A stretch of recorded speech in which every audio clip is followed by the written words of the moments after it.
ইব্রাহিম আলাইহিস সালাম একদিন আজরাইলকে বলছে, আজরাইল, কোন নাফরমান পাপীর রুহু যে কবজ করো তুমি, তখন তোমার চেহারাটা কিরকম হয়, আকৃতিটা আমার এটা একটু দেখাও।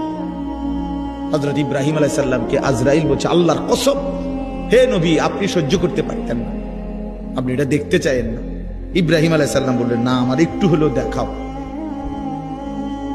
তো আজরাইল এই বিভৎস আকৃতি, মানে নাফরমানের জান কবজ করার সময় উনার যে চেহারার আকৃতি হয়, এই চেহারাটা ধরে ইব্রাহিম আলাইহিস সালামকে দেখাইলেন।